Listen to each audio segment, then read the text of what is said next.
Good evening. Hope you're having a great weekend. It is Saturday, April 12th, 10:27 p.m.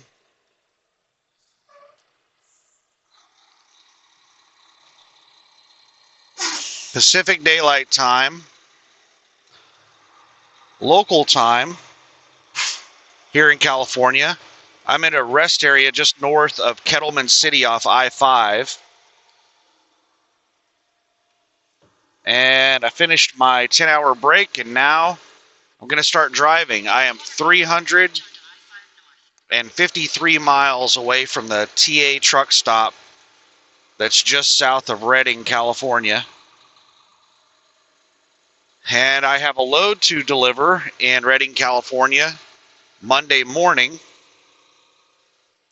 So I'm going to go hang out at that TA truck stop until my delivery appointment Monday morning.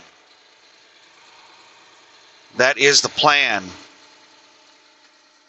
And I could have driven down there earlier today, but I really don't want to drive during the day in California, especially across Sacramento and the Tracy area. And I didn't want to arrive at the truck stop at like 8 or 9 p.m. trying to find a parking spot.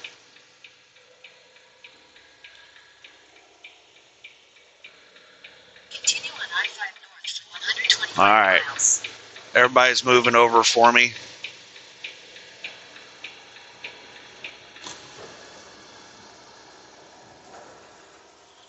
And we made it out onto the interstate. Lots of stuff to talk about. We need to talk about what happened at the shop. What am I doing after this load? When we talk about what I'm doing after this load, we're going to be talking about tariffs and China and all kinds of good stuff. Anything else? Almost forgot I was in California. I was speeding up to 65. Let's bring it back on down to 55. We're at 57 right now. I got up to 59.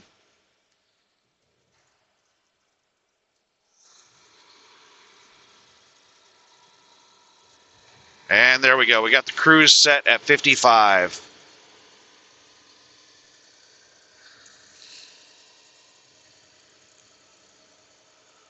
$351 miles to go.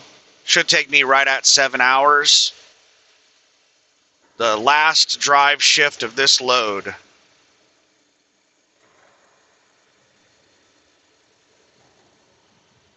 After this, all we got to do is sit around and wait for the appointment. And the place I'm delivering to looks like it's really easy to get to and from. It's not far off the interstate. And looks like a building that some company just bought or leased, and they're setting it up for something. I think the company name I'm delivering to is Grange or something like that.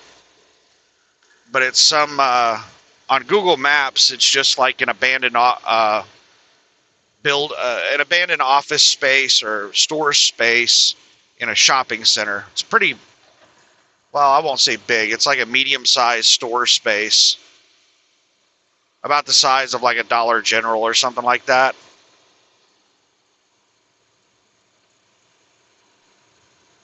But I think what I'm delivering is retail shelving units. So they're probably just setting it up, getting it ready to open for business.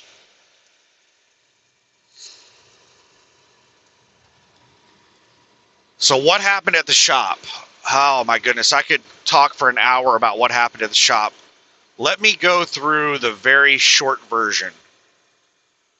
I'm not going to provide context. If you want to know the context and you want to know what happened day one, go watch the last video where I talked about that. So day two, I woke up at 7 a.m. to make sure that the morning crew knew I was there and what was going on. And when I stepped out of the truck, they were out there hooking diagnostic equipment up to the trailer. And they said, yeah, we're trying to figure out what's going on. I was like, they didn't tell you? They didn't leave you information? They said they just left a note that said that there was a trailer with an ABS problem. I was in the bay for like, I don't know, 6 hours on day one, and that's all the information that they relayed to the next crew that worked on it. Anyway, I spent all day in the shop, and basically what it boiled down to is the day two mechanic, Joe, was a lot better than the day one mechanic, John. And John didn't know what he was doing. He didn't understand the ABS, and he told me he didn't understand ABS. And he wanted to replace the most expensive part in the ABS system, the electronic control unit. And Joe went in there, and he didn't think that it was the ECU based off of everything I told him. He thought it was a wiring issue, and he found wiring issues. Within like a few seconds of crawling under the trailer, he found a bad wire. It turns out there were 3 bad wires on the ABS system. 2 of them were caused by someone that installed some device on the trailer. There's a bundle of wiring that goes from the front of the trailer back to the tandems to all of the electronics back there, the ECU and the auto air system. Well, in that bundle of wires in the back, just before it goes into all that electronics, somebody installed some device. It was like 2 inches by 8 inches, and it was electrical taped in with the bundle of wires, and it was spliced in with a bunch of the wires. We don't know what it was. The mechanic said it was probably, why did this guy turn his brights on? Once he made it past me, he turned his brights on.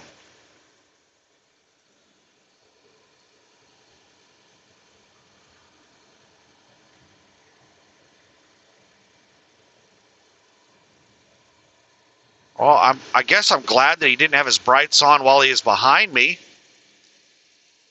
Does he think that because the traffic in front of him is so far ahead that it's okay to run with your brights on?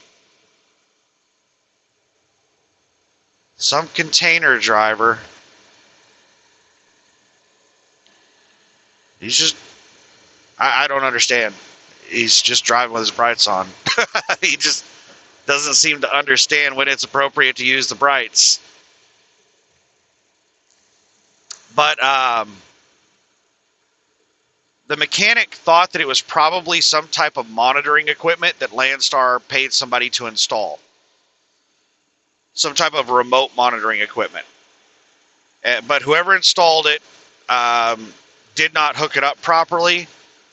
The two of the wiring issues, one of them was an exposed wire that wasn't properly connected, and the other and that was at that place where that device was spliced in. And then also at that place where the device was spliced in, there was a second wiring issue where they cross-wired. There were 2 blue wires in the bundle of wires, a light blue and a dark blue. They were very similar shades of blue. It was hard to tell, which one was which. And they cross-wired them. And the mechanic hooked the correct colors up, and that fixed the ECU communication issue. Once he fixed the bad wire and then the cross-wiring, then the ECU started communicating and functioning.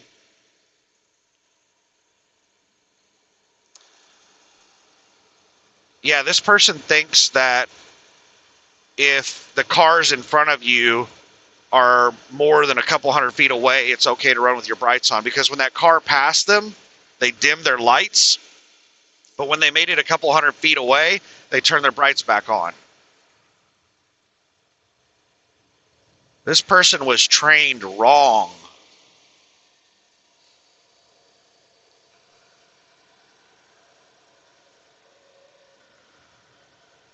And then the third wiring issue was a wire going to one of the speed sensors was corroded, and he replaced it. So once the ECU was able to communicate with the diagnostic equipment, it had a speed sensor error. So he replaced that corroded wire on the speed sensor, and that fixed it.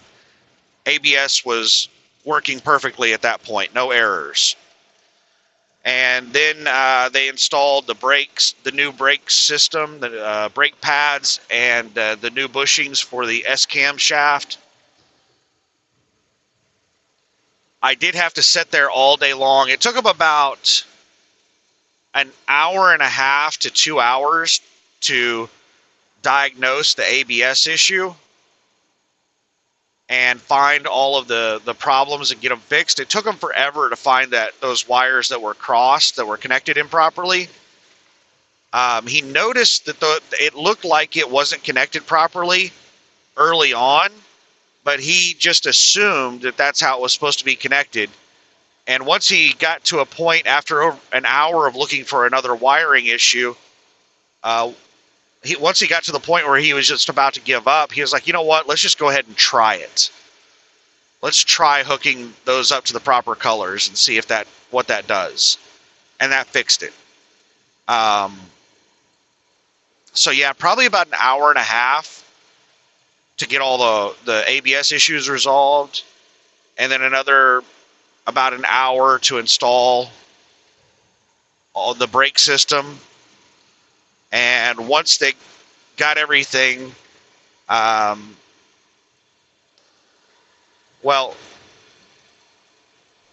yeah, that was about maybe 2.5 hours of total work that they did on the truck, but I was there all day because we had to wait on the bushings to arrive from Amarillo, and then it took forever for Landstar to approve work. So we were mainly just waiting around on Landstar to approve stuff. But once they got everything done, I told them that I wanted to check and make sure that stuff was still working. I said, we did a lot of messing around with the wiring. You guys disconnected the main wiring harness at the front of the trailer. You rewired a whole bunch of stuff. I just want to check and make sure all of the lights still work. And then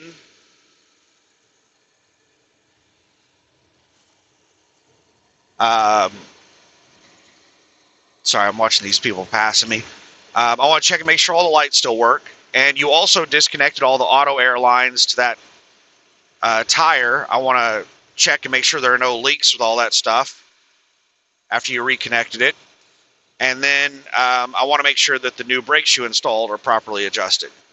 So we did all those things, and then we were good to go. I finally got out of there at about 2:30 p.m., which means I was at the shop for almost exactly 24 hours. And as soon as I was good to go, I did a pre-trip and took off driving, and I drove all the way to the rest area in Meteor Crater, Arizona, which is just east of Flagstaff.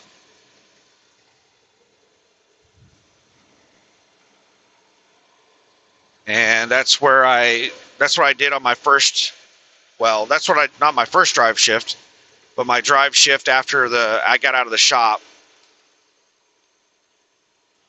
And then I drove from Meteor Crater to right where I just started, the rest area right there in Kettleman, or it's it's not in Kettleman, it's north of Kettleman, California.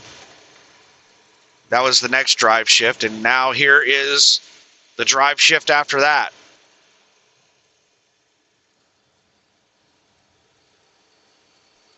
And I plan on, I think I already mentioned, I plan on stopping at the TA just south of Redding at the end of this drive shift. And I'm timing it to where I will hopefully arrive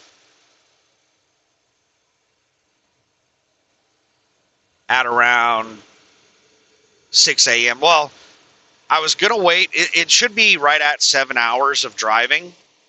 Maybe a little under 7 hours if I don't hit any delays. So I was planning to leave at 11 and arrive at 6. But I got a little bit impatient, and I ended up leaving about a half hour early.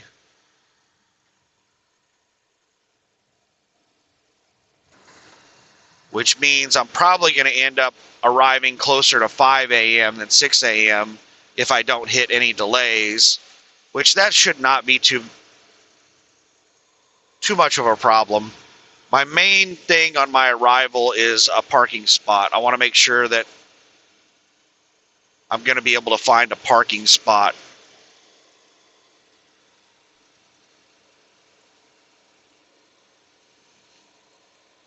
This second here, there's somebody with their brights on that's weaving through traffic, passing people on the right. It's the second vehicle right here.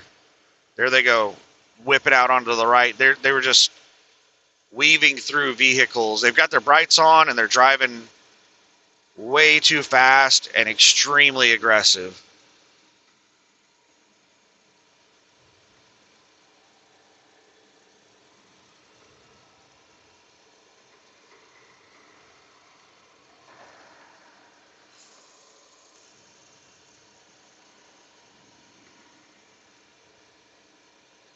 So now let's talk about what I'm going to do after I deliver the load. And this is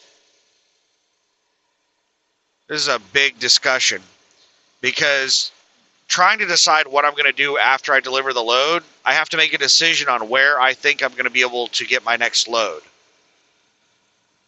So the main 4 options are: number 1, stay in Redding.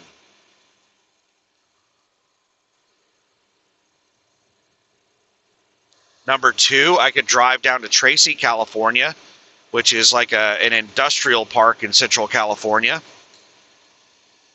It's about 250 miles south of Redding.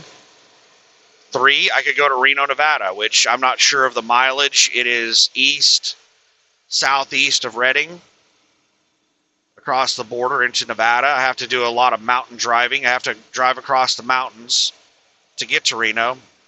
There's somebody on the shoulder up at the top of this hill, and there's just a lot of traffic on the road. And I'm doing 55, and the car speed limit is 70, and these people are driving way faster than 70.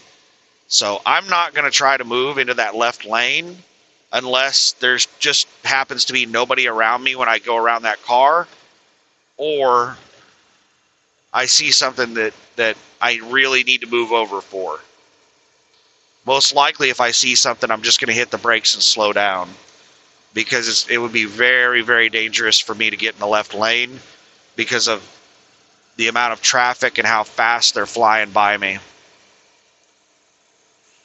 All right, the vehicles in front of me are not moving over for it, and it looks like it's way off the edge of the shoulder.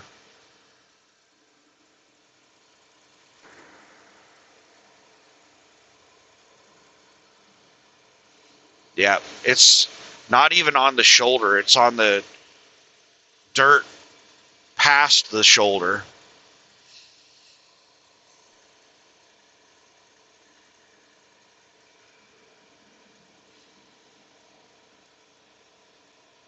So, Redding, Tracy, Reno. Reno is not a very good freight market, but I do occasionally see some decent loads coming out of Reno on the load board, but they're very sporadic. It could go weeks without a decent load coming out of Reno. And then the last option, Portland, 400 miles north. So normally Tracy would be the obvious choice.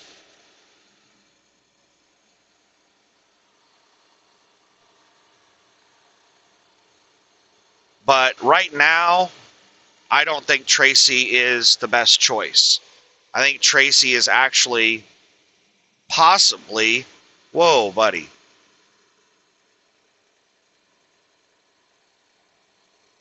Step deck came into my lane while they were passing me.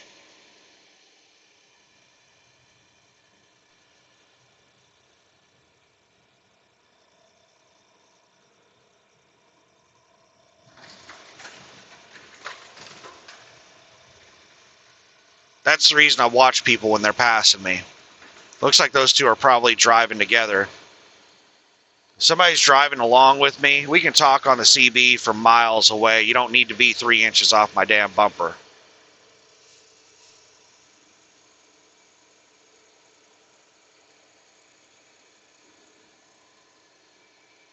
I was hoping Percy would get back into trucking. He talked about it. He said that he wanted to do it.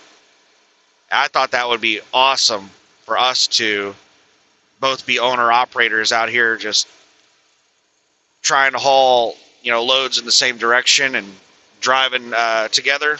I thought that would be amazing, but doesn't appear Percy's going to get back into the industry. And I haven't even talked with Percy in probably over a year.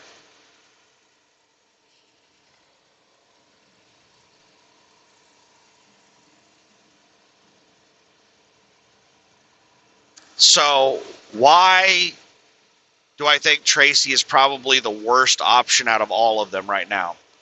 Well, let's go through the options. Number one, Reading is just not really an option at all. There's no freight coming out of Reading.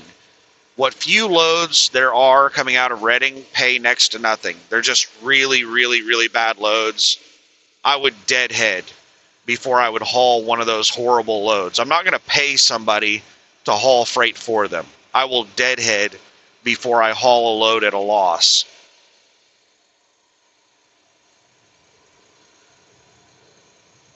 I know there are people out there that are like, well, something's better than nothing. No, it's not. It's not. And I'm not going to sit here and rant and rave for an hour explaining why it's not, because I've explained it many times before. You're operating under that horrible business model, and there's a lot of issues that can happen when you're under a load. And it's going to take you a lot more time. It's going to cost you more money in the long run than deadheading.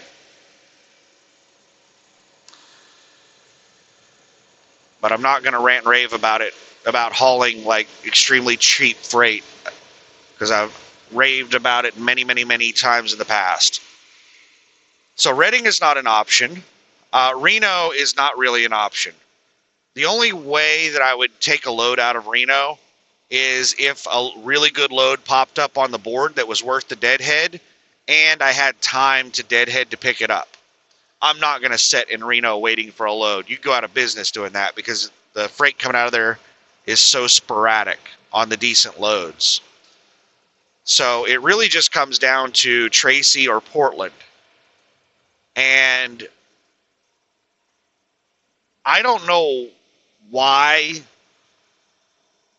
Portland is not suffering as badly as California with what's going on in China.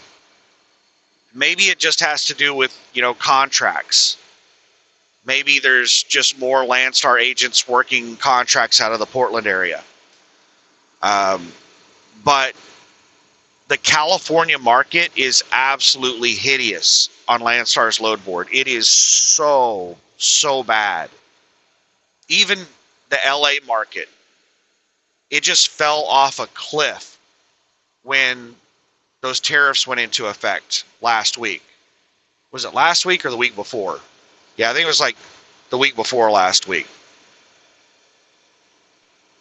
Depends on if you start your week on Saturday or Monday or Sunday. Like, what's the end of the week for you? Is Friday the end of the week, or is Sunday the end of the week, or is Saturday the end of the week? So, yeah, a week or so ago, whenever there was those massive tariffs imposed on China, the freight coming out of California just like plummeted. You would not think that it would have that immediate of an effect, because it takes weeks or months from the time you order something from China until it gets produced in China and then shipped locally and then put into a container, put onto a ship, comes across the ocean, gets unloaded off the ship. The container gets taken to a warehouse, and it gets cross-docked from that warehouse. For all of that to take place, you're talking like probably a minimum, an absolute minimum of like 2 weeks. I don't even know if it's possible for all that to take place in 2 weeks. But I would guess that's probably the minimum, is about 2 weeks, up to several months. So you would expect for there to be a huge lag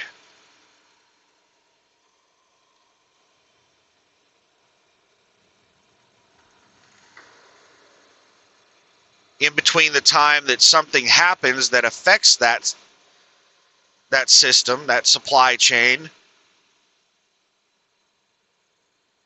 versus the ramifications. So you have a cause and effect, and they shouldn't be the cause and effect shouldn't both happen immediately. There should be a delay, a lag. But it seems to be hitting the California freight market already. It was almost instantaneous. And the freight coming out of California has just died. I was looking at the LA market last week, and Thursday and Friday,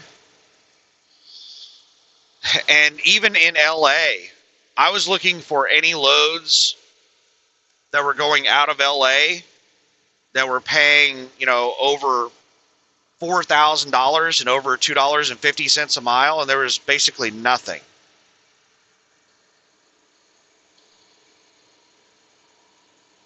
Like, I was trying to find a load that paid over $2.50 a mile to get me back to the central part of the country or further east. Somewhere to get me to the eastern half of the country. And I couldn't find a load that paid over $2.50 a mile doing that. And $2.50 a mile is the full rate. That's all the loads posted on Landstar's load board are the full rate. I get a percentage of that. I get 65% of the line haul, 100% of the fuel surcharge, which usually comes out to somewhere in the ballpark of like 70%.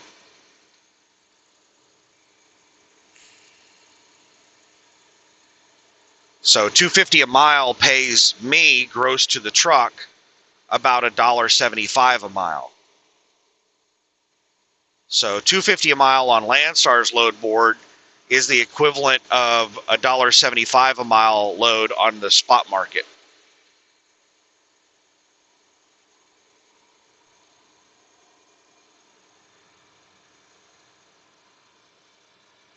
If you can run $2 a mile gross to the truck, you're doing quite well.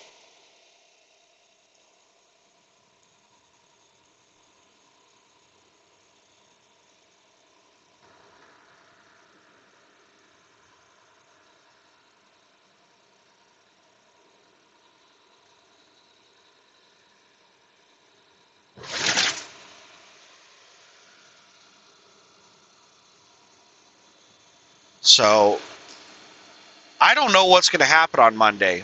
The brokers work bankers' hours, so there's almost no movement on the load board over the weekend. So I'm just guessing at what it might be like next week. And I think that the California freight market is going to be horrible next week. I'm going to regret the decision if I deadhead 400 miles all the way up to Portland, and then the next day there's an awesome load posted coming out of Sacramento. What is that on the side of the road right there? Something reflective. It's just a triangle. Looks like somebody probably broke down there and left their triangle.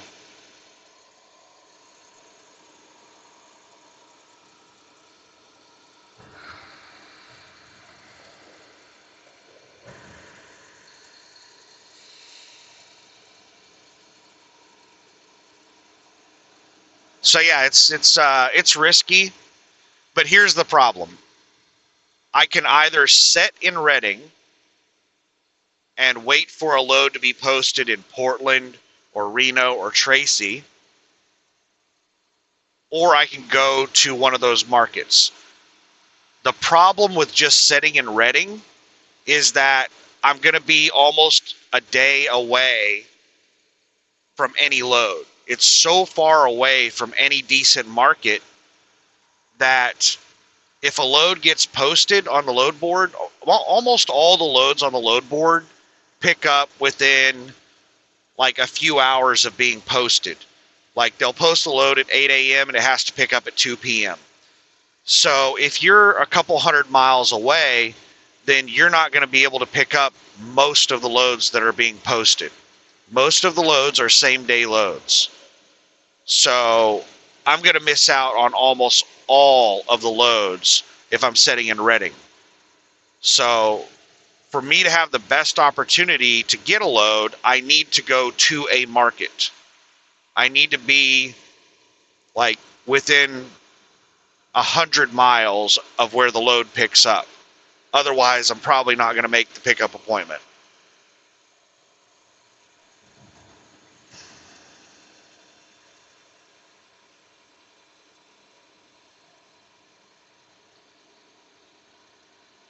What would be really awesome is if while I was unloading Monday morning, a good load was posted that didn't pick up until Tuesday or Wednesday, and then I could have plenty of time to go get into position to pick that load up, and I'm not going to have to guess at where to go. But as of right now, all right, we got somebody on the shoulder. The four-wheelers are not moving over for them. I got a big truck that just moved over to pass me. And I'm going to stay in my lane. This big truck is hauling butt.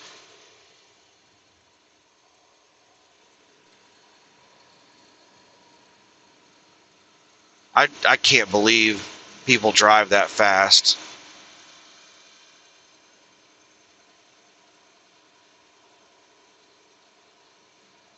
That's a career-ending ticket if that person gets a speeding ticket going. They're going 70 plus miles an hour, at least 70, maybe 75. I'm doing 55 and they just flew by me. They were doing at least 15 miles an hour faster than me.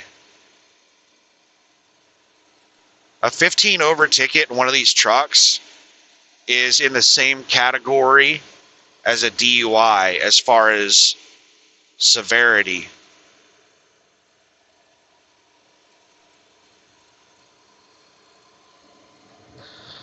Most insurance companies will not cover you for 3 years if you get a 15 over ticket.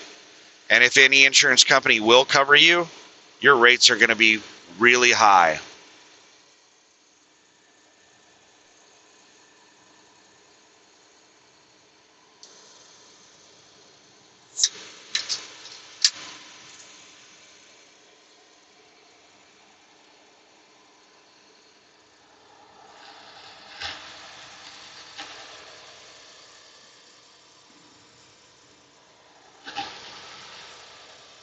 Getting a sip of soda.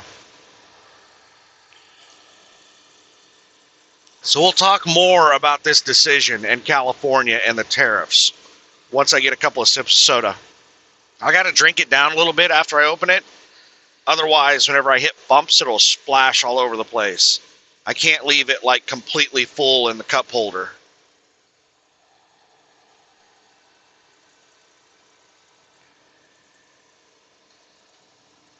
All right, that's about as much of it as I can chug down quickly.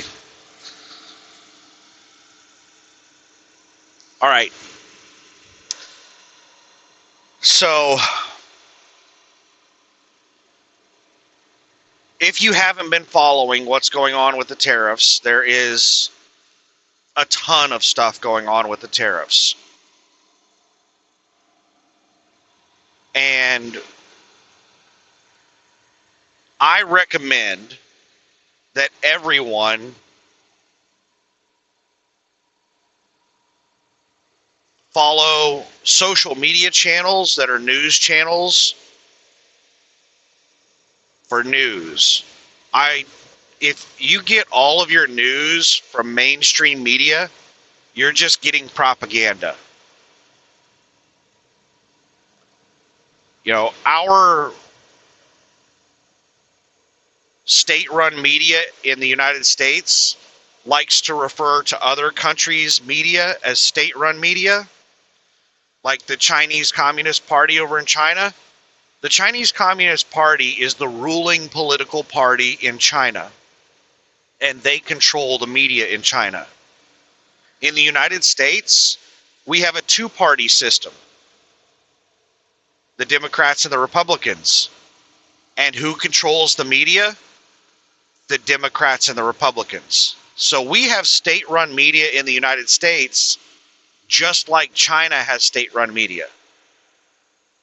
And they're just propaganda. There's a lot of news that happens in the world that they don't cover. If you go and you look at all these media channels, they're not news channels, they're media channels. They're entertainment and propaganda. If you go and look through all of their articles,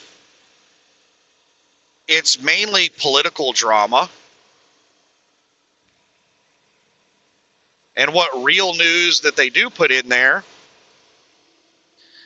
is typically part of their political propaganda. They're using the news article to support their political ideology. So it's very slanted, it's very skewed reporting, very opinionated, and it's presented in a way to make you form an opinion to believe their ideology.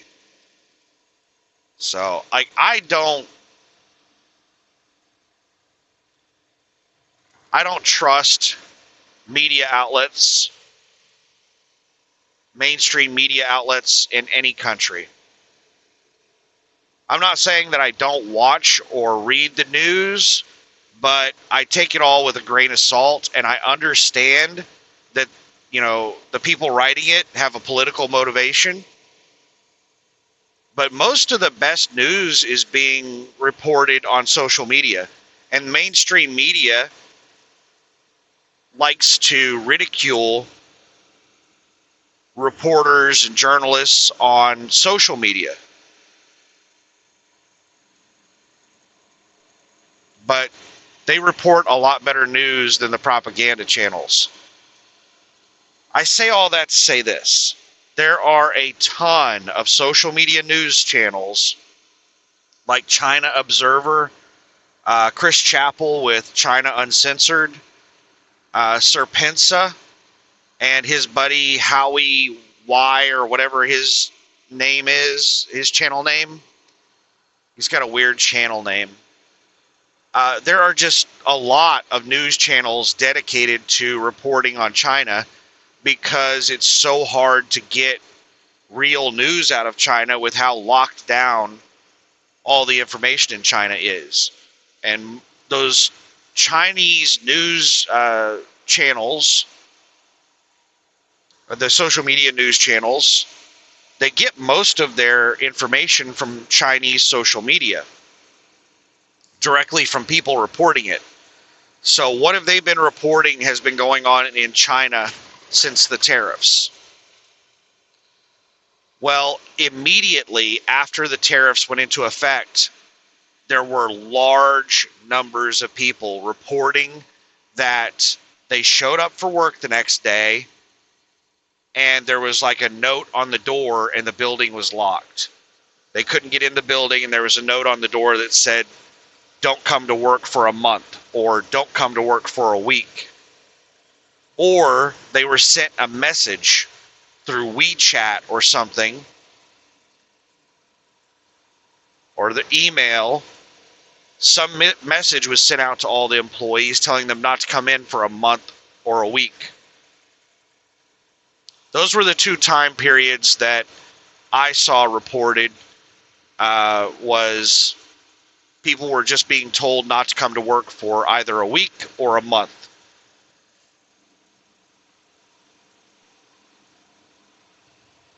And then there were a bunch of business owners posting on social media, and they said that immediately after the tariffs went into effect, all of their orders canceled. Orders that were waiting to be produced, orders that they were in the process of producing, orders that were already produced and they were about to ship them out. orders that they had already shipped, everything canceled, regardless of what status it was in. Another thing that was being reported on social media was Chinese ports are full of containers of products that are no longer shipping to the United States.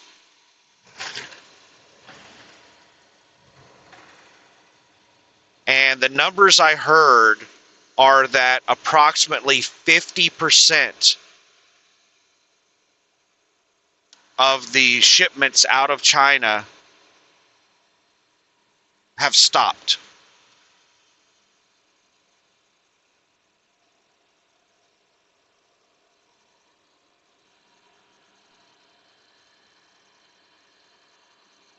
So it has had a massive impact in China. And it had an immediate impact in China. There were a lot of business owners on social media that were offering to give away products for free so that they wouldn't have to pay to store it.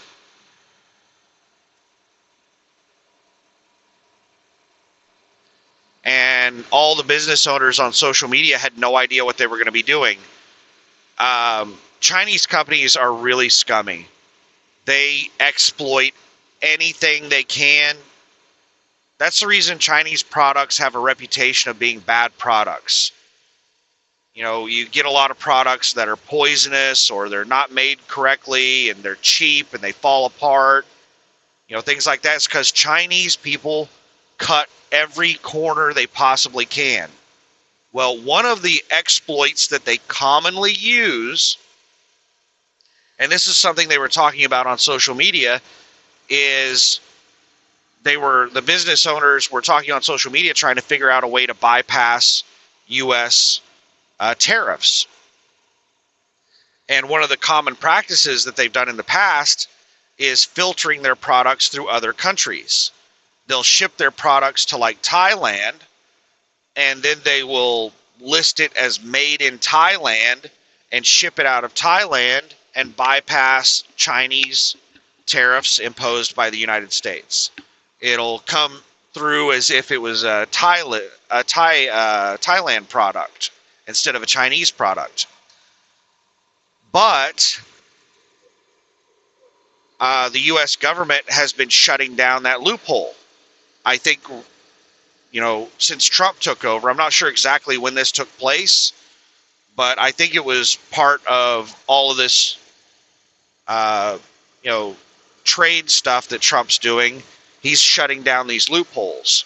So the trade agreements that we've been signing with all the other countries around the world, part of those agreements require that they stop filtering Chinese products. They stop helping China filter products to bypass tariffs.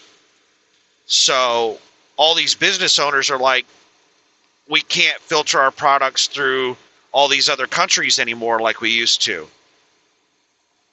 And then there was another exploit. The United States had a tariff exemption on small packages. And China abused the hell out of that. There were entire companies that their whole business model, just a second here, the car on the shoulder just turned their four ways off. They still have their brakes on. I don't want to get in the left lane because I'm going so much. All right, they just left the shoulder, or they just started to leave the shoulder. They're driving right now. They should get up to speed by the time I get to them. I'm still like a half a mile away. Looks like they have a trailer. Looks like a pickup with a trailer.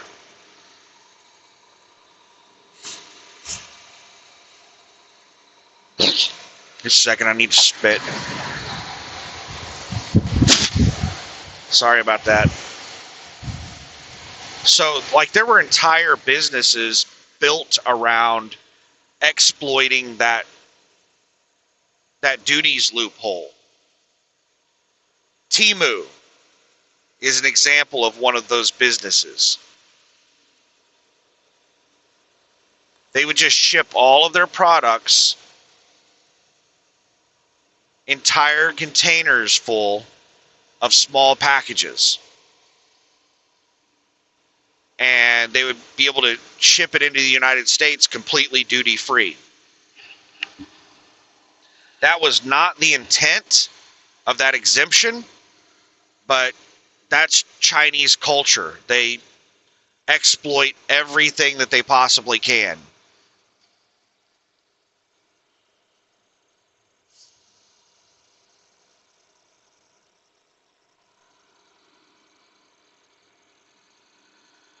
So, based on all of the whining on social media in China, it looks like our government has done a really good job of shutting down all these loopholes that China is exploiting, because they can't figure out a way to stay in business, and they're all freaking out and basically saying that they're going to go out of business.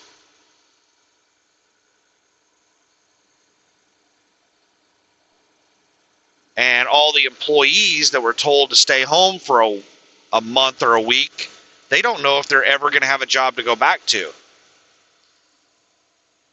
Their employers just put up an arbitrary number of stay home for a month or stay home for a week, because they don't know what to do. Everybody stop coming into work because I can't afford to pay you. That's basically what's happening. And there was already a huge problem in China with their economy, and it was leading to a lot of non-payment issues.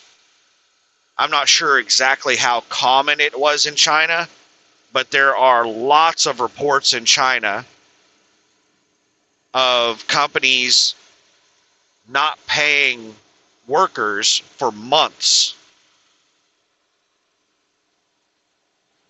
That was starting to become, I don't know how common, but I saw a lot of reports about it. And there was one incident in particular where the factory workers retaliated. I think it was 3 months that they weren't paid, and they burnt the factory down out of vengeance. That's another cultural thing in China. China doesn't really have recourse. They don't have a judicial system like ours, where you can, if somebody tells you they're going to do something and they don't do it, you can take them to court and make them do it. I'm not familiar with Chinese judicial system, but from everything that I am aware of and everything that I've read, you don't have very much recourse in China on much of anything. And because of that, attacks on society are a thing in China, like vengeance attacks in China, burning down buildings, assaulting people. Those types of things are, I wouldn't say commonplace, but that's a thing that happens in China. For example, a couple of years ago, there was a really popular international news story about a Chinese man in Australia, I think it was, just walked up to a random baby and just poured hot coffee on its face. He had no interaction with the kid or the parents. It was just completely random. And it baffled people as to why somebody would do that. Why would somebody do that to a helpless child? And it's a cultural thing in China. In China, children are not seen as, oh, that's her child or that's his child. Children are seen as the future of the nation. They're seen as the nation, the nation's children, the future of the nation. So if you attack a child in China, it's like attacking the country. So that is like an act of vengeance that people will do. There's some Chinese term for it. Serpentza, Serpentza, one of the social media channels that I follow for Chinese news. He did an entire video explaining it.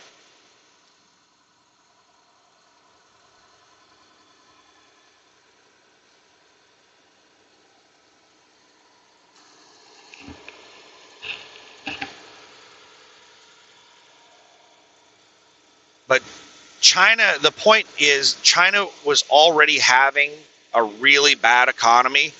There were already a lot of businesses that were not profitable. They weren't able to pay employees, and employees were already struggling to find work, and they were already struggling with non-payment. And then this happened, and this just makes the Chinese economy way worse.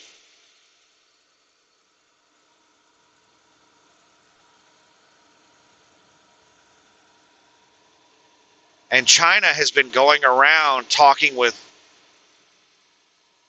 other countries aside. China basically doesn't want to negotiate with the United States. Xi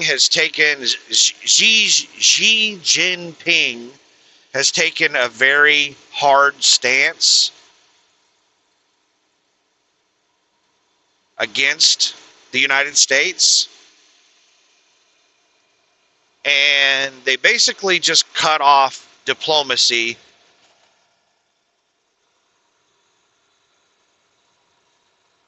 And what they're doing, instead of trying to be diplomatic with the United States, is they are going around to other countries and telling them, how much of a bully the United States is, and hey, why don't we work together to, bypass this bully, the United States. And all the other countries around the world are telling China to screw off. Because China has been exploiting basically everyone in the world, every country in the world. And all these countries are seeing this as an opportunity for them to fix their trade issues with China as well. So China tried to bluff the United States. Basically, Ping took a very hardline stance and retaliated against our tariffs. We imposed tariffs. We had a legitimate reason to increase tariffs on China because we have very disproportionate trade with China. Because China, I could rant and rave for hours explaining why. China is an authoritarian state that manipulates everything. They lie about their currency. They lie about everything. It's an artificial economy. It's an artificial currency. Everything about them is artificial. It's all manipulated by the CCP. You can't trust any information coming out of China. You can't trust any reporting coming out of China because it's all the information is controlled by the CCP. And they don't have labor laws. They don't have regulations. So U.S. companies can't compete with Chinese companies in an open market because U.S. companies have labor laws that they have to abide by. They have regulations they have to abide by. And if it doesn't cost China anything to ship products into the United States, aside from the very minimal shipping fee, then they can price U.S. companies out of the market and put U.S. companies out of business.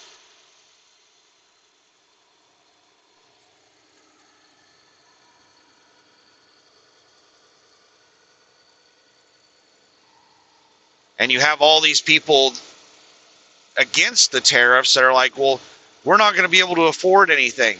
Well, if you don't have a job, are you going to be able to afford anything? Like, look at the big picture. Pull your head out of your ass and think. It's like trucking. Whenever people talk about becoming an owner operator, they're just focused on how much money they can make. Like, how much money does this company pay? So I'm going to lease to this company because, the loads pay this much. All these owner operators or people who are thinking about becoming owner operators, they're just focused on this one side of the equation, the revenue. Well, that's just half of the equation. Your income is the difference between your revenue and your expense. A lot of the reasons that I choose to lease to Landstar is because of expenses. I get cheap insurance, I get cheap fuel, I get access to a trailer on the cheap. Like, my leasing to Landstar it makes the expenses really, really low for me, and I also have pretty good revenue. Well, when we're talking about tariffs and somebody's like, well, it's going to make stuff at Walmart go up in price. Oh, wow, you're going to have to spend an extra $50 a week on groceries. Just put that into some kind of context. Just think about this. Almost all of the people in this country work in the service industry, and it does not pay well. You're talking about a large number of people in this country are making $15 an hour or less. So what if these tariffs allowed you to move on from your $15 an hour service job, sitting there answering phones, doing customer service, or whatever telemarketing you're doing, or flipping burgers at McDonald's?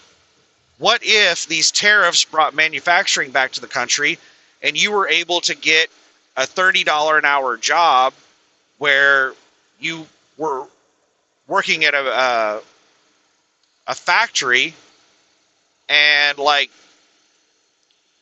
sorry, I got somebody merging on in front of me, and there's a line of cars passing me. I can't move over if I wanted to.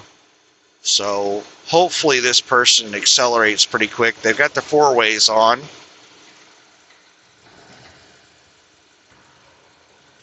Let's see if I'm going to have to hit my brakes. There is no joke. As far as I can see, there's a line of headlights in the left lane passing me.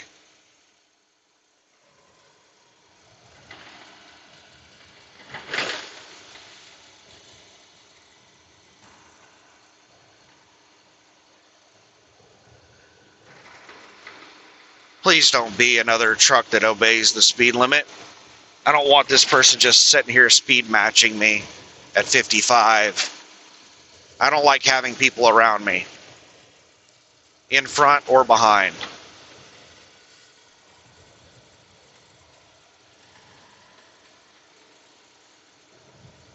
But that's how the government sold the people on getting rid of all these tariffs in the first place. Was, oh, you're going to be able to buy cheap crap in Walmart.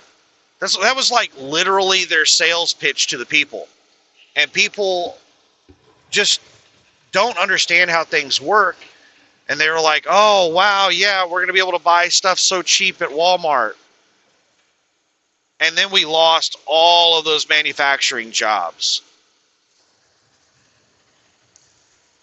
Unskilled labor jobs where you could make a good living.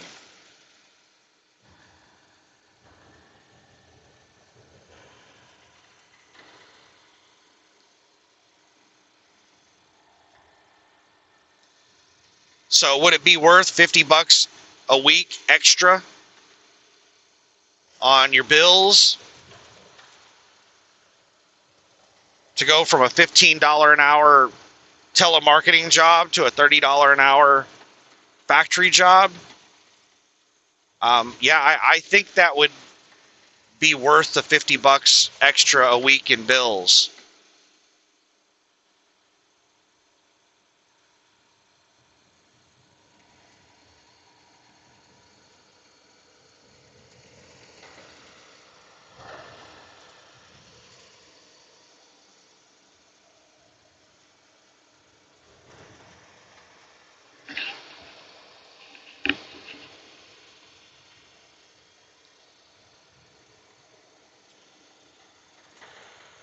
Man, I can't believe traffic is this heavy this late at night out in the middle of Central California.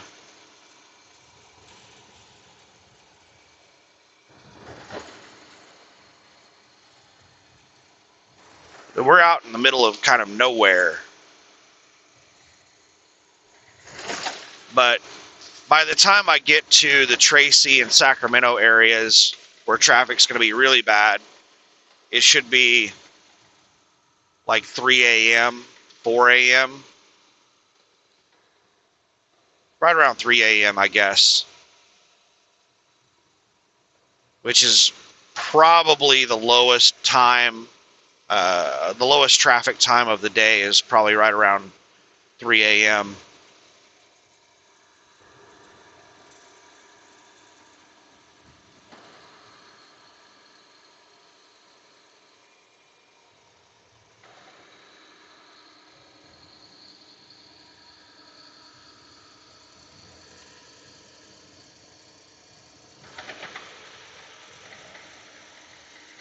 So what does the future hold? I don't know.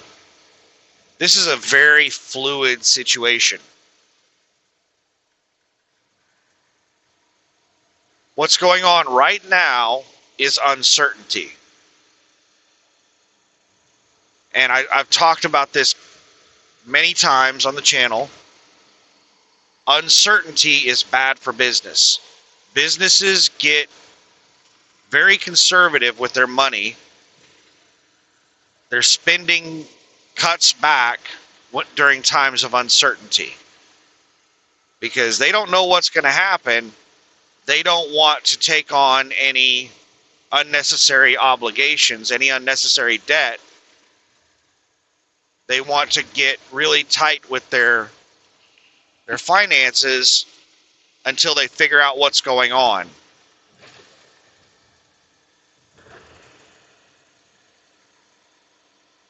And uncertainty usually leads to volatility.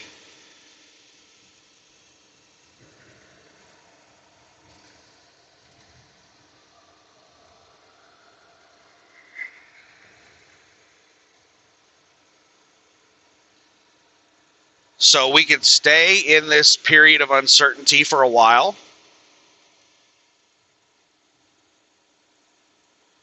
It could also get worse. You know, China could raise the bar. They could retaliate further against the United States. The United States could retaliate further against China's retaliation. We could just have this trade war escalation continue.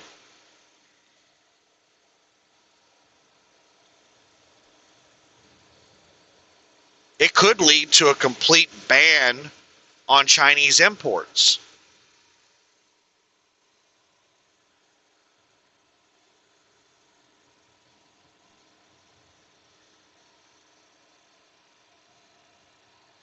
Also, desperate people tend to do desperate things. And right now, the entire world is kind of turning on China. The world is, for the most part, siding with the United States in this trade war. So this is looking really bad for China, which is really bad for Ping, the leader of China. The CCP could look to replace him because of the hardline stance he's taken.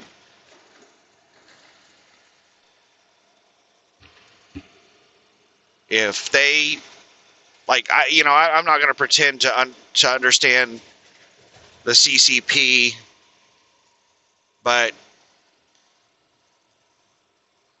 they're starting to get into a desperate situation, especially Ping.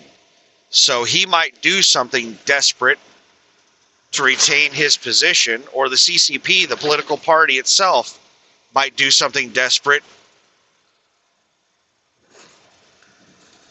to maintain support.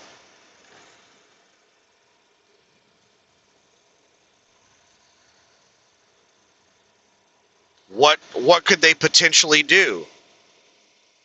I don't know. I mean, just to give an example of a desperate act, they could attack Taiwan. That would, cause a lot of people in China to become very patriotic.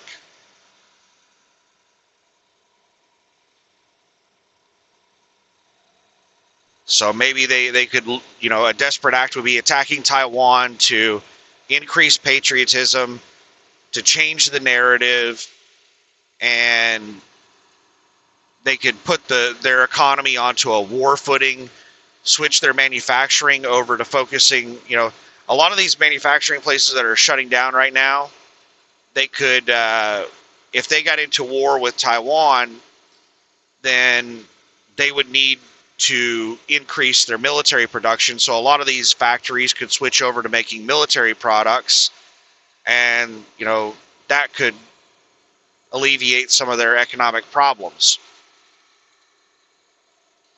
Now, I'm just completely making that up as a possible desperate act. I think that is highly unlikely.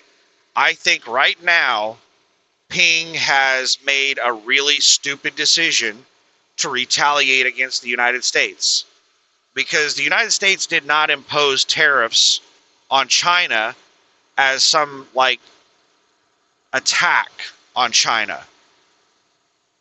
We have been telling China for many years that we need to fix this trade imbalance, and China has not been willing to work with us on fixing it. So this is us finally doing something about a problem that's been around for a long time. And China made the really dumb decision, Ping made the really dumb decision to retaliate against our tariffs. That was a dumb decision. If Ping invades Taiwan as a desperate act, he would be doubling down on dumb. That would be another really dumb decision. Because right now, global opinion of China is quite negative. If China were to invade Taiwan, pretty much everybody would turn against them. China would probably have trade embargoes against them from almost every country in the world.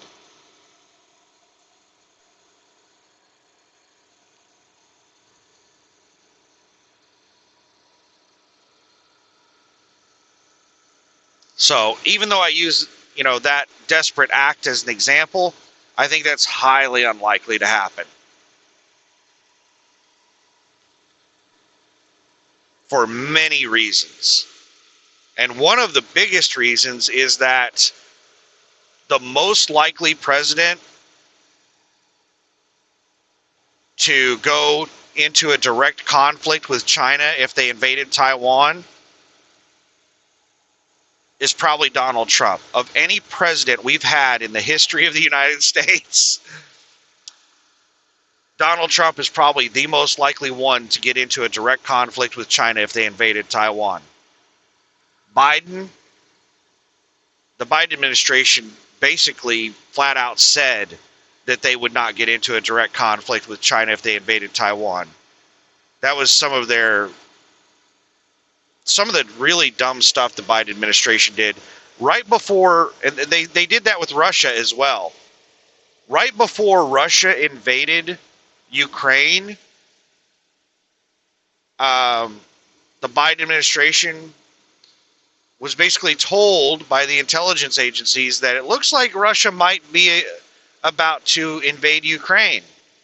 We had a lot of people in the media outlets that were saying, yeah, Russia's not going to invade Ukraine. But they were stationing troops along the border. They were setting up bases along the border. And then they started moving blood supplies up to those forward operating bases. And blood is only good for about 30 days. So that lets you know that they're planning to do something within the next 30 days. With all of that going on, we still had media outlets, the state-run media, these propaganda channels that were still out there saying, yeah, Russia's just, pounding their chest. They're not actually going to invade. And then the Biden administration, Joe Biden himself comes out and says, I can't remember exactly, he said, if Russia invades Ukraine, we are going to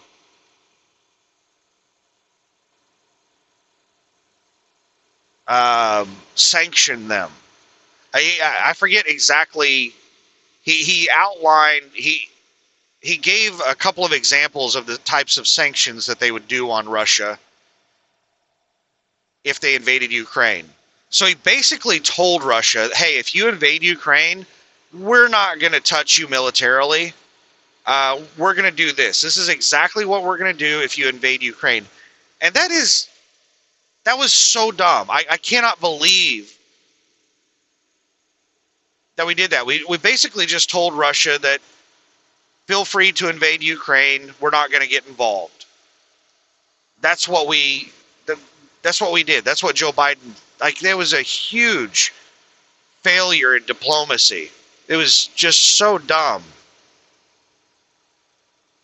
That's basically the equivalent of leaking our war plans to the enemy, telling the enemy exactly what we would do if they did something.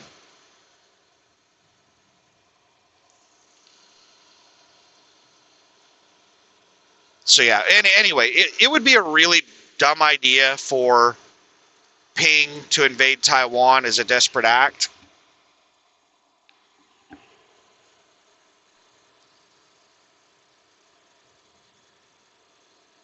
But so far, China has misplayed their hand.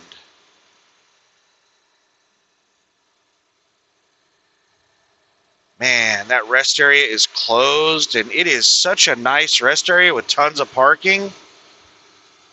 Why in the world is that thing closed?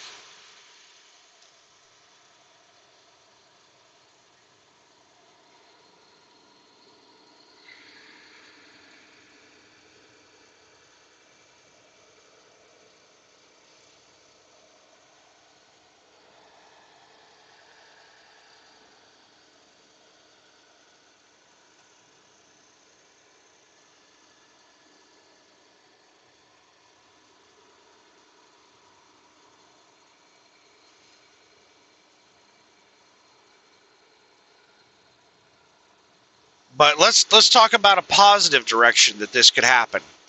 Like I said, this is a very fluid situation. It could go in just about any direction and in a short amount of time. So, what did I just say happens during times of uncertainty like we're in right now? Businesses get very conservative. They cut back on spending. They pause or reduce spending. So things that they need to buy, or not necessarily need to buy, but things that they planned on buying that are not really needed, they will put those purchases on pause. So whenever you have these times of uncertainty, it usually causes a lot of built-up demand from people putting spending on pause. It's not just businesses that do that. A lot of consumers will do that as well. They'll put off purchases.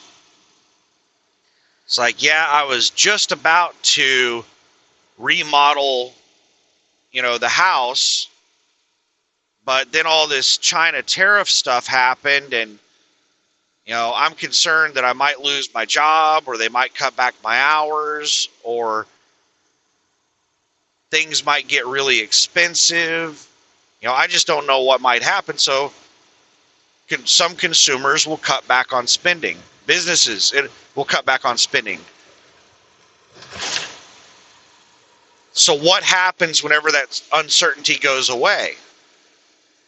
Well, all of that built up demand, all of that spending that people were planning on doing that they put off, now they're going to do it.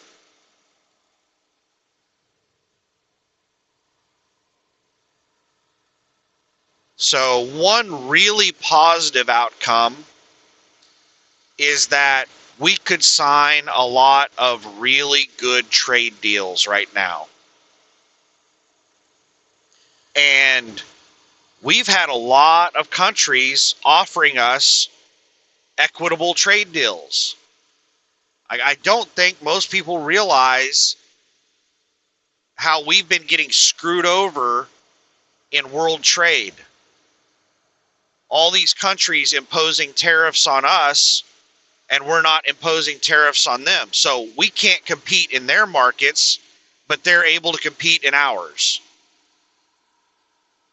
And now all these countries are coming to the table and they're like, okay, if you get rid of the tariffs on us, we'll get rid of all tariffs on you. Those are the kind of deals that these countries are coming to the table with now. All these countries, now that we've imposed tariffs on them, suddenly they are open to equitable trade.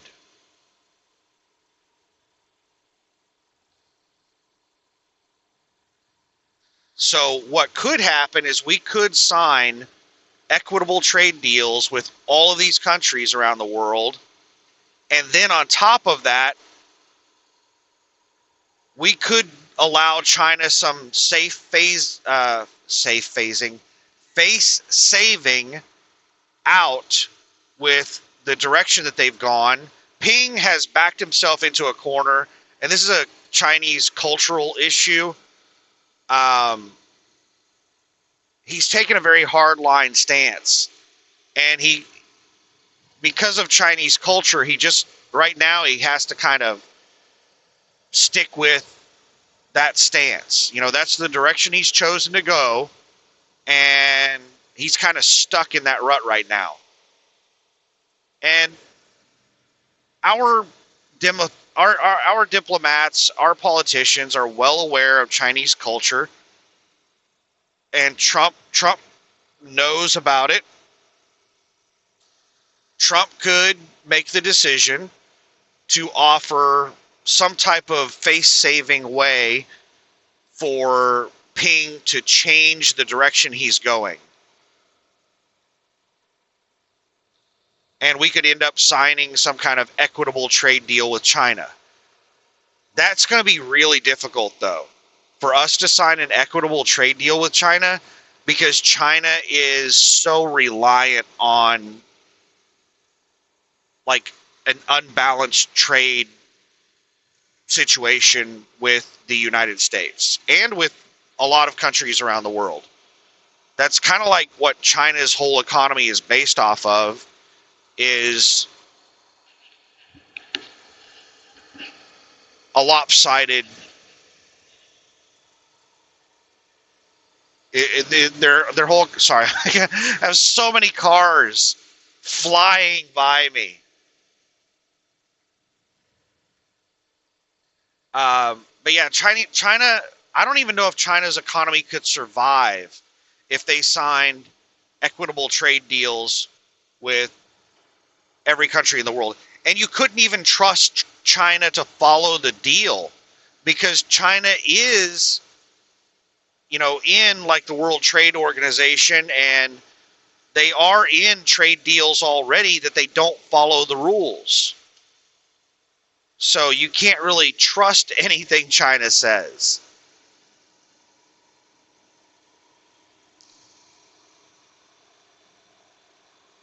But if somehow, through some magical way, which I don't think is possible, we were able to sign an equitable deal with China, in order for us to have balanced trade with China, it would most likely be a long-term trade deal where it went in stages over time, because China couldn't withstand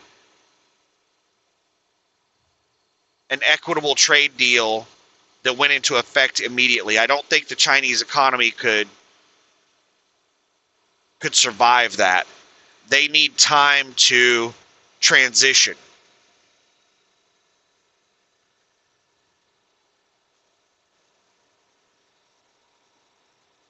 And I don't think that's going to happen because we have this 4-year cycle with politicians. And, you know, if you sign some kind of deal that's going to take 5 or 10 years to play out, then the next administration could completely undermine it. I don't know. There's a lot of intricacies with it. But let's say somehow, magically, we were able to sign an equitable trade deal with China.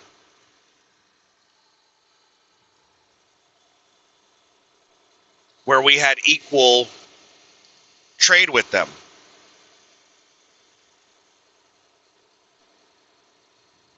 If all of that happened, it would get rid of the uncertainty. We would have certainty. So all of that built up demand would suddenly go into the market. There would be a tremendous amount of purchases being made. And then there would be a tremendous amount of optimism about the future of the economy. And U.S. companies would be selling products like crazy to all these countries that we now have fair trade deals with. It would be very, very, very positive for the U.S. economy.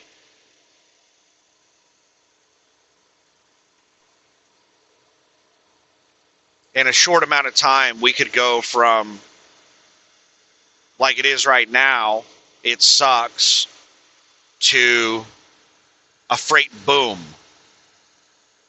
We could be in a freight boom by this fall.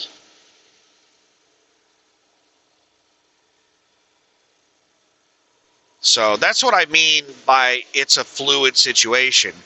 It could go in a lot of different directions right now. It could get a lot worse. It could stay the same. It could get a lot better.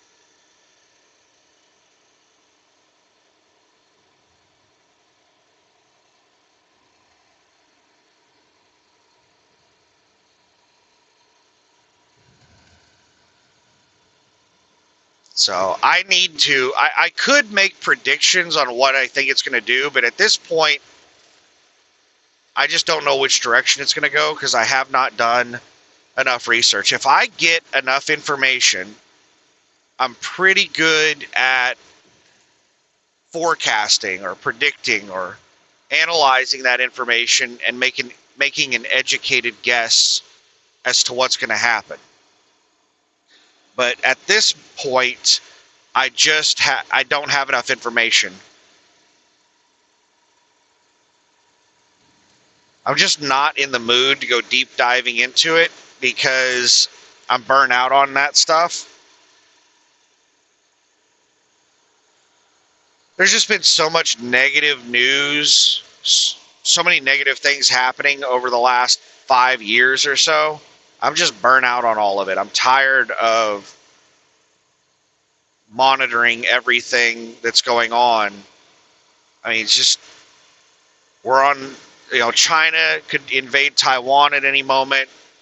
We have Russia and Ukraine fighting, and that's basically a proxy war between the United States and our allies, and Russia, China, and the rest of their allies, North Korea, Iran, etc. So the Russia-Ukraine war is basically a world war that's being fought in Ukraine. And everybody is terrified of escalation, so it's a limited war in Ukraine. They're not calling it a world war because it's not what they thought World War III would be like. They thought it was going to be a nuclear exchange, but everybody is terrified of nuclear weapons. I think what's happening in Ukraine right now is World War III. almost every major country in the world is involved in that war in Ukraine.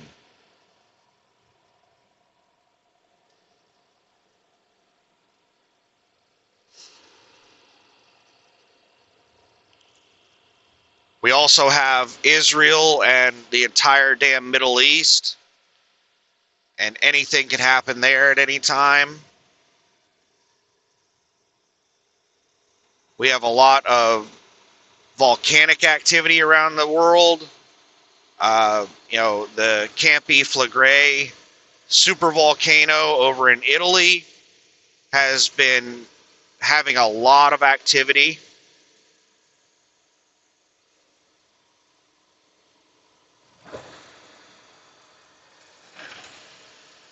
I mean, we also have something weird going on with the core of our planet. The molten core stopped spinning. We're having issues with our geomagnetic field around our planet, which is basically the shields around our planet that protect us from solar radiation. I mean, there's just so much stuff going on in the world. And it gets a little depressing whenever you're following all of those things. So I stopped following those things months ago because I just got burnt out on it. And I still, I hear about things that are happening here and there, but I don't follow it like I used to.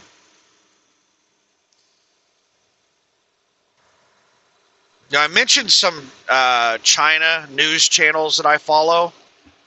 Here's another channel that I follow for news that I recommend. It's a worm farmer who used to live in Huntsville, Alabama, but he bugged out, and now he lives in Snowflake, Arizona. The channel name is Green Greg's. The guy's name is Gregory or Greg Allison. He's not a worm farmer anymore. I think he sold his worm farm stuff. But he has a ton of good information, good news, good analysis. Highly recommend that you follow his channel. Good source of information. So why should you follow the channel of some worm farmer for news? Well, this worm farmer is also like a rocket scientist. He used to work for NASA.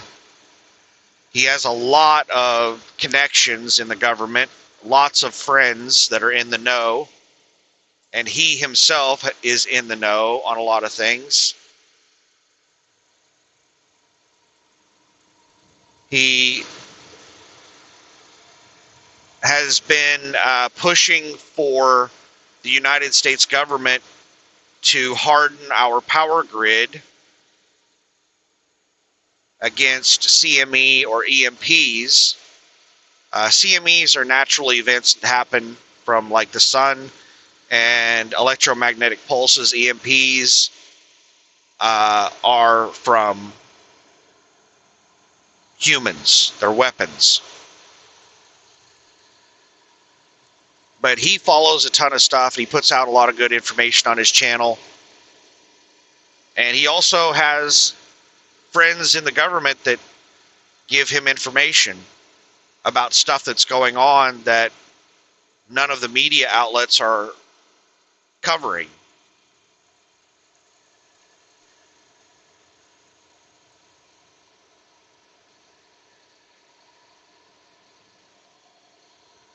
But there are a lot of social media channels like that that I follow for news, but I just haven't been keeping up to speed on all the stuff that's going on, so I can't make good predictions on the future with the information I currently have.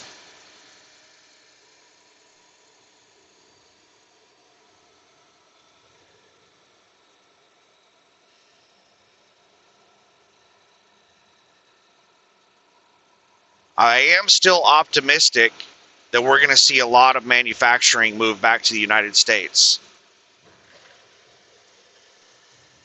Some of the manufacturing that we've seen move to the United States is computer chips.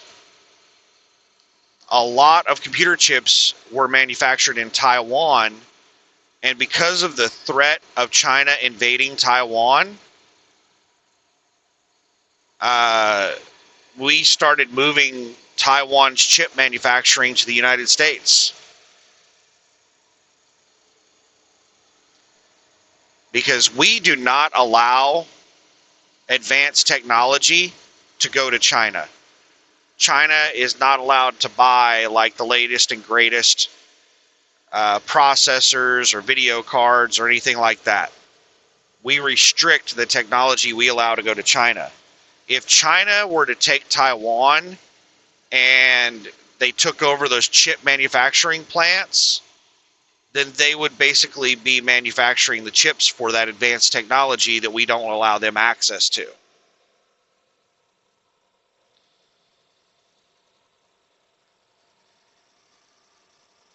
So if you don't believe that the threat is real about China invading Taiwan,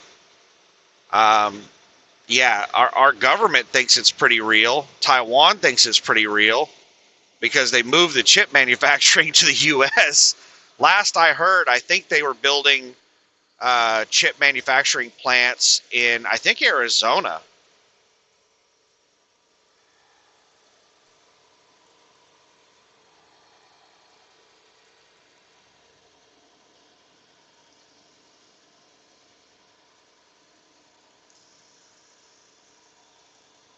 So some manufacturing has quietly been moving back to the United States.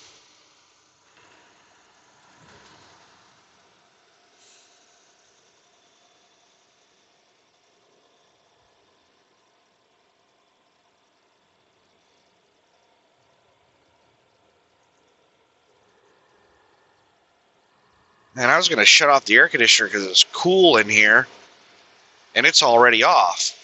Air conditioner's off, fan is off. This is one of the things that I don't like about the truck. And I've heard a lot of people in a lot of trucks complain about this, is that you cannot turn the fans off.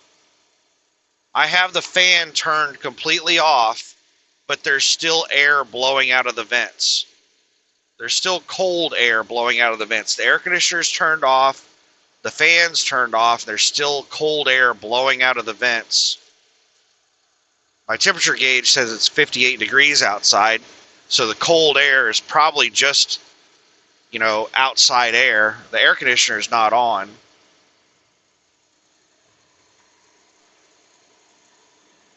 But normally, I would just be able to sit in here comfortably, but because this thing's blowing cold air, outside air,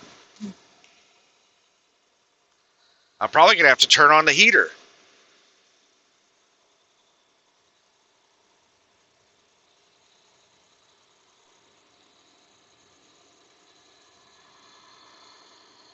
Anyway, I should start wrapping this video up because I am getting to that point where I think I've discussed all of the major things, and I'm just going to start rambling about random crap.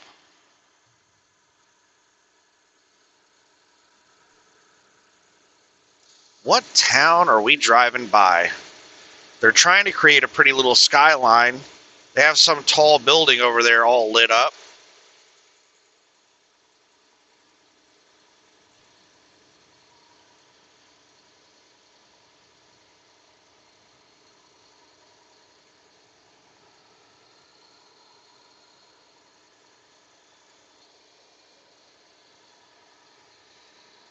Ooh, a TA truck stop. I've got some trucks that caught up with me and did not pass me. They've just been sitting behind me, shining their lights in my mirror. Maybe they're going to exit here at the TA.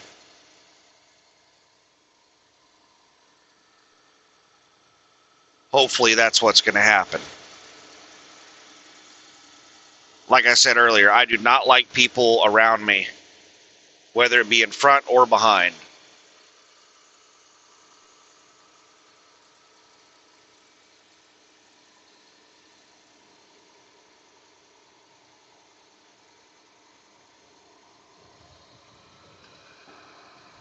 What is this big truck stop on the left? We got TA on the right. We got some truck stop over on the left. Looks like it's just a rotten robble. I've never heard of a rotten robble. Oh, there's a Love's here as well. Whole bunch of... Oh, and there's a bunch of spots open at the TA.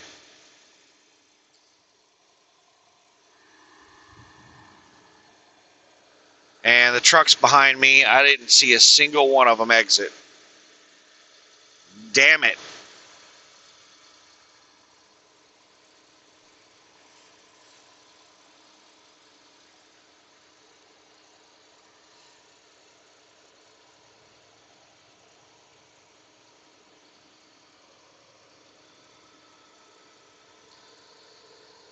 Way station in 1 mile. I haven't gotten any notice from my DriveWise. There, I just got the bypass.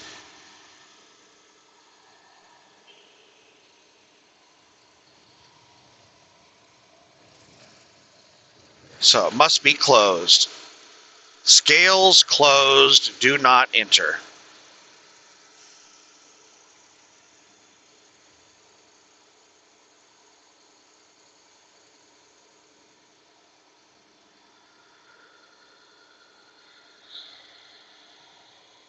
Starting to get tired. I've tried to flip my sleep schedule over to a night schedule, but it just hasn't worked out.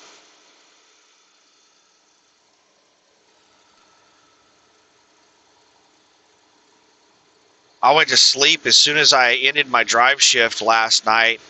What time did I ended my drive shift at...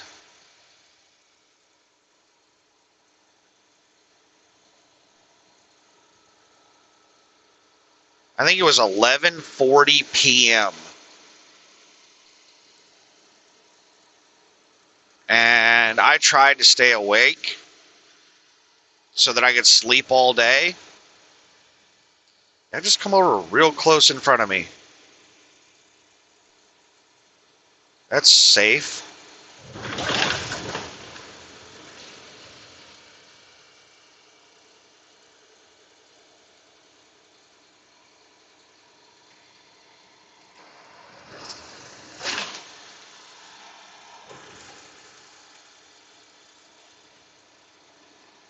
But I tried to stay awake and I couldn't. I just ended up passing out by probably 12:30 or 1. And then I woke up like 8 or 9 a.m. this morning and couldn't sleep anymore. So it's going to be a long night. I've only got 263 miles to go. So a little over 5 hours. Or right at 5 hours.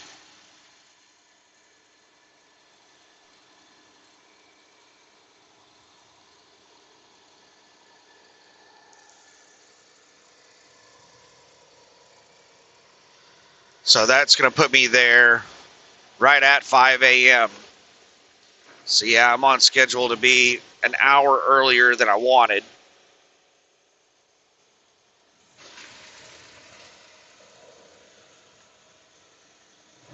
Which 5 a.m. wouldn't be bad if it was a weekday, but on the weekend, it's probably better to roll in at like 8 or 9 a.m.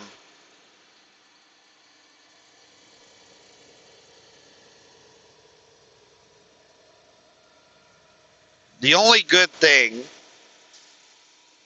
about it being the weekend with this truck stop is that there is not a ton of freight going in and out of Redding, California. So most of the people camped out at the truck stop most likely are heading somewhere other than Redding, California. So they're just at the truck stop taking their 10-hour break. They're not waiting until Monday to deliver in Redding like I'm going to be. So there should be quite a few people clearing out in the morning. to continue on their trip to get down to LA or wherever they're going for their delivery Monday. But if this were like LA, I probably wouldn't even attempt to go in and try to find a parking spot at a truck stop in LA on a Sunday, because it would be full of people just sitting there waiting for Monday morning appointments.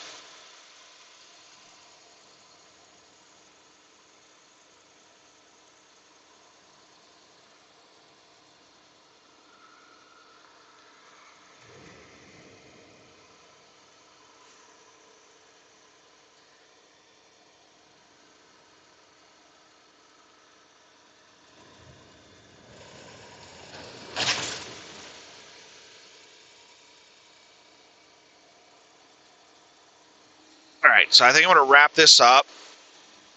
Let me just think real quick. Is there anything I want to say before I end the video?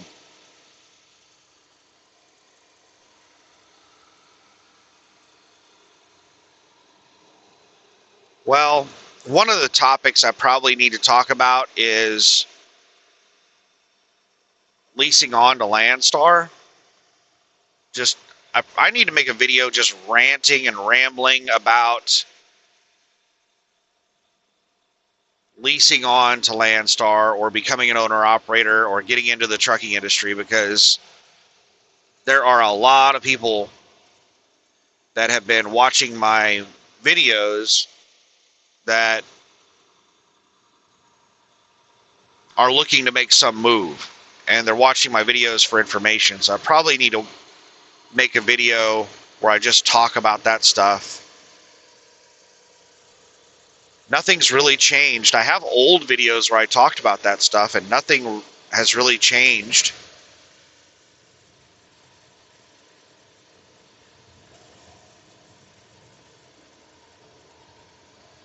And everything is still just very specific to each individual person.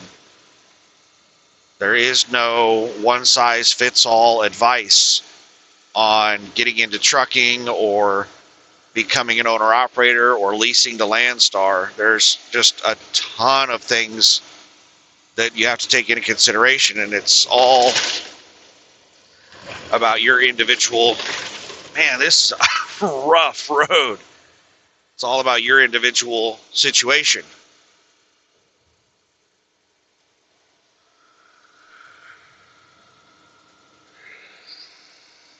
Last thing I'll say before I end the video.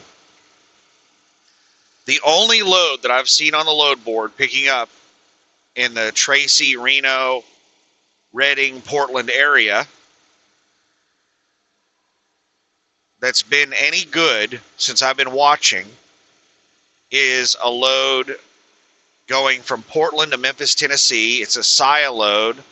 The CGI agency that has a SIA account has that load every Wednesday. Every Wednesday there's a load that goes from Portland to Memphis, Tennessee.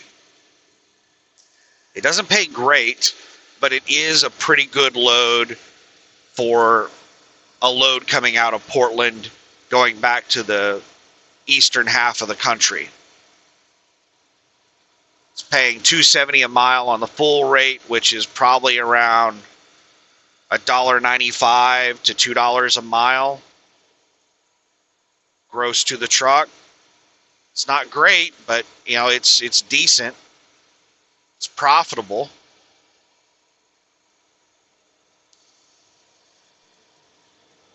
Now, the problem is that Landstar drivers book those loads several weeks in advance. So all of those Wednesday loads that are picking up for the next 3 weeks or so have already been booked. I don't know why in the world people book loads so far out in advance. You have no idea where you're going to be 3 weeks from now.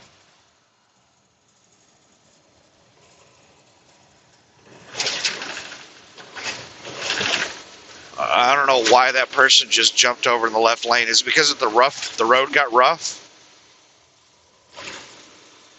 I have no idea.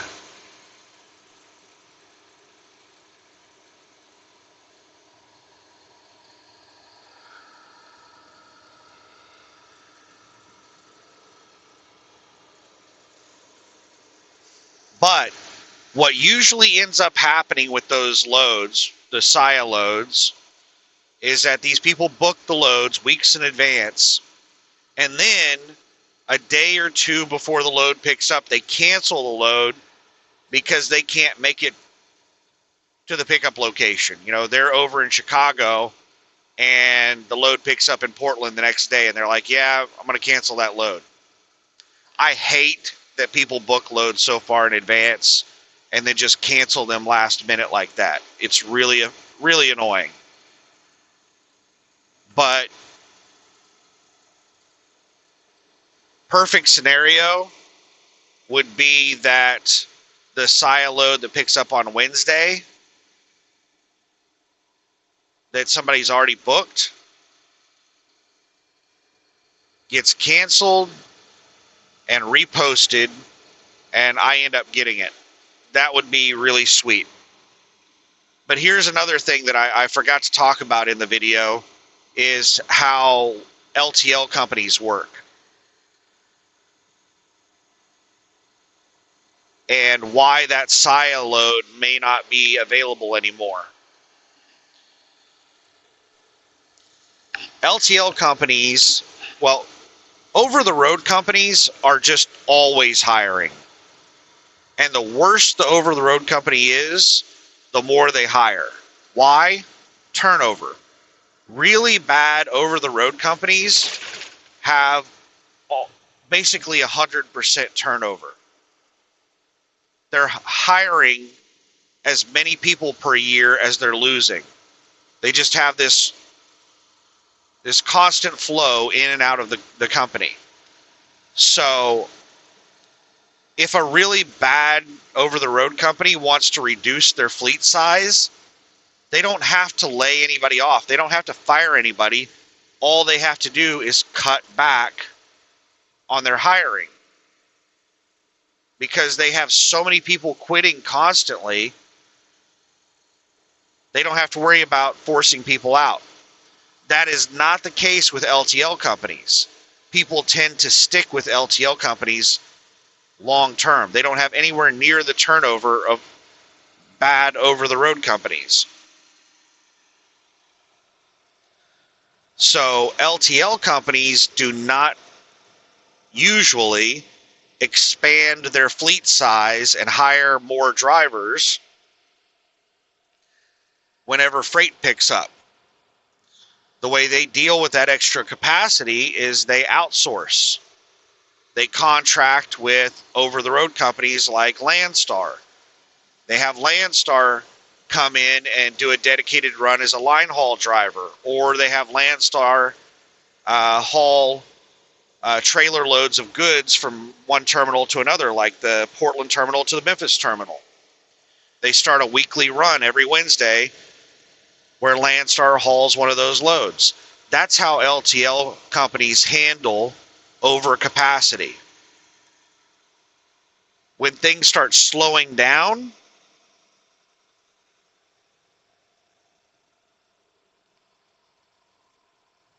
all of those loads disappear.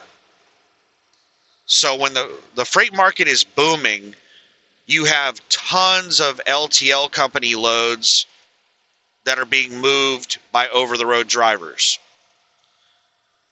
When the freight market is down, the LTL companies are handling all their own freight. They're not outsourcing it to over-the-road companies very much. But then there's this transitional period. Whenever these LTL companies are transitioning from overcapacity to a capacity level that they can handle in-house, what will end up happening is they'll cancel loads last minute. The SIA will cancel the load, not the driver. So if SIA doesn't have enough freight to justify that load from Portland to Memphis, then they'll just cancel it like the day before. That's what happens during the transition, is they'll have this contract with Landstar where they're going to do a load every Wednesday, and then as the freight starts dying down, and they don't have enough freight for that load, they'll just start canceling it every Wednesday until it becomes a trend, and then they're just like, yeah, we're going to squash that load for now. We don't have enough freight for that.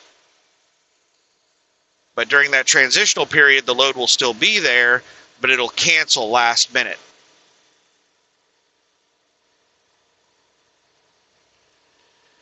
So that may be what's going on right now. Jesus, man.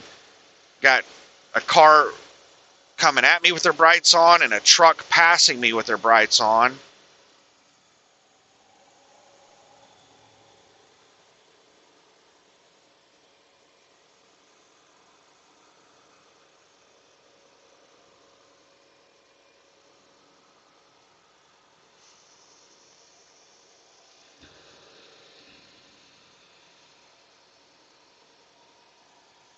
So, yeah, I am hoping that I get that Portland to Memphis load, but I'm also concerned that that thing might be canceling every week because the freight's slowing down.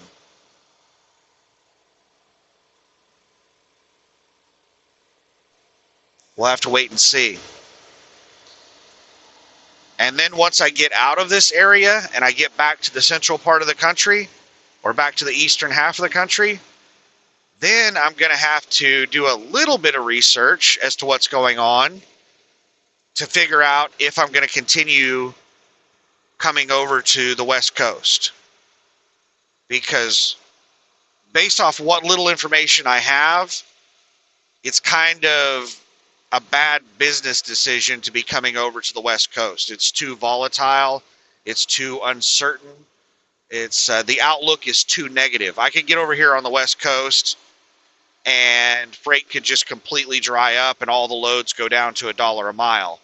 And I'll end up deadheading all the way to Oklahoma City. 2,000-mile deadhead. That's the risk that you run over here running the western half of the U.S., is that there's such big gaps between freight hubs that if freight dries up in an area, you're going to have to deadhead a long ways to get to another area that has freight.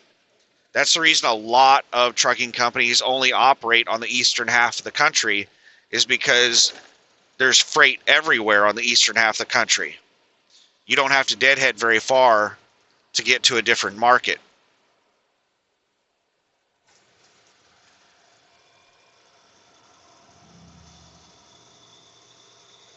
But running the western half of the country, because there's just so few freight hubs in the western half of the country, it's just much riskier than the eastern half. But if you like really big mileage runs, the western half of the country is the way to go, because you're basically running from the west coast to the central part of the country.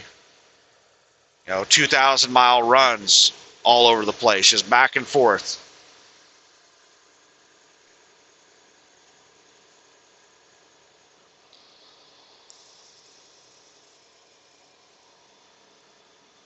But yeah, what I'm thinking I'm probably going to want to do is run the central corridor. Because if the oil and gas industry is going to pick up, then that means there's probably going to be a lot of freight going up into North Dakota. So I might be able to run Texas to North Dakota just back and forth. That would be a pretty sweet, I would love to do that. The I-35, I-29 corridor, that's a pretty sweet run.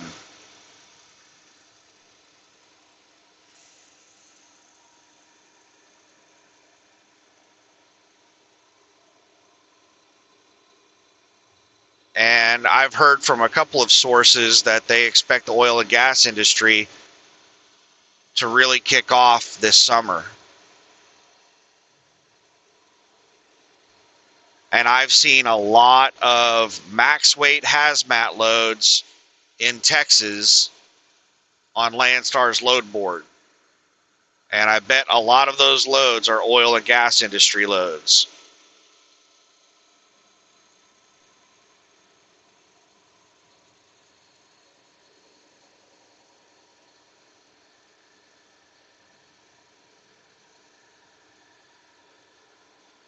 But yeah, that's something I'm going to have to figure out once I get back to the central part of the country.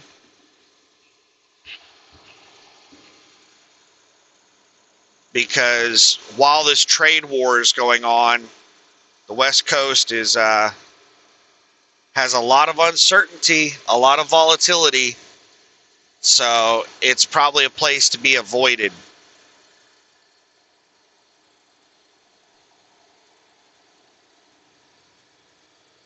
But I'll wrap this up, and then I guess I'll listen to the radio the rest of the trip. Try to stay awake. I'm starting to get tired. I've still got 247 miles to go, which is right at pretty much 5 hours. Counting a 50 mile per hour average. I have the cruise set at 55, which is the truck speed limit in California.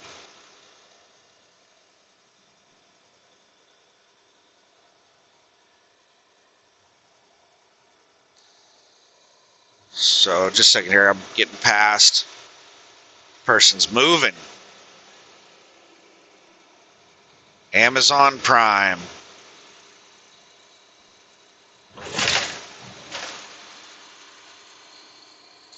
All right, so have a good weekend, and hopefully you've got something figured out for this freight market and it's working for you. Bye.